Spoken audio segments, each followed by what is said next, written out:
네, 지난 3월 한강 성산대교 부실 시공으로 남단 바닥판에 무더기 균열이 발생했다는 소식 YTN이 단독으로 보도해드렸는데요. 당시 오세훈 서울시장이 직접 현장을 방문해 상세한 조사를 지시한 뒤 북단 바닥판에서도 균열이 확인됐습니다. 서울시는 결국 성산대교를 전면 재보수하기로 하고 구체적인 방법을 논의하고 있습니다. 현장에 나가 있는 취재기자 연결해 자세히 알아보겠습니다. 황윤태 기자. 네, 서울 성산대교 북단에 나와 있습니다. 네, 다시 한번 정리해보죠. 그러니까 성산대교에서 바닥판에 균열이 발견됐던 남담은 물론이고 북단까지 균열이 발생하면서 모두 재보수 공사하자 이런 결정이 나왔다는 거죠?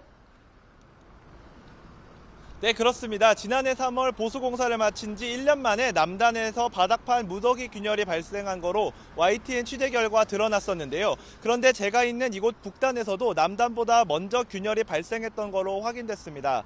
서울시는 결국 보수공사가 진행 중이던 본교 공사를 중단하고 균열이 일어난 성산대교 바닥판을 전면 재보수하기로 결정했습니다. 최근 서울시의원과 교수들이 포함된 전문가 TF가 조사를 마쳤는데요. 다음 주쯤에는 조사보고서가 작성될 것으로 보입니다. 조사에 따르면 균열이 성산대교 안전에 영향을 미칠 가능성은 적어 보이지만 재보수가 필요하다는 입장을 정한 것으로 파악됐습니다.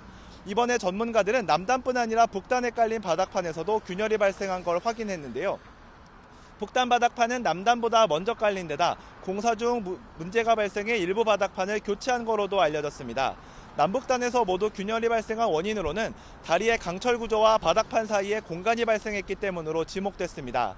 따라서 이 빈 공간을 어떻게 채워야 할지가 재보수 공사의 가장 중요한 부분인데요. TF는 남북단 모두 손상된 형태나 균열 형태가 비슷하기 때문에 같은 공법을 적용하기로 했고 현재 공사 방식을 고민하고 있습니다.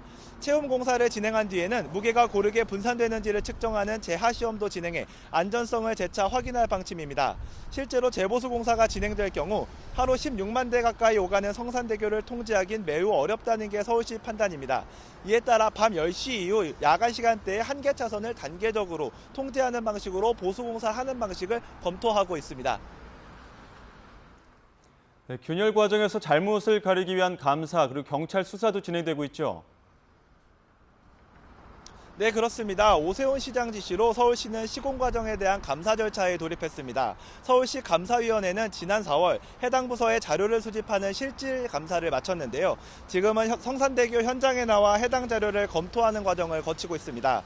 서울시 공무원을 포함해 시공사와 하도급 업체의 공사 과정뿐 아니라 감리 단계에서도 문제가 있는지를 살펴보고 있습니다.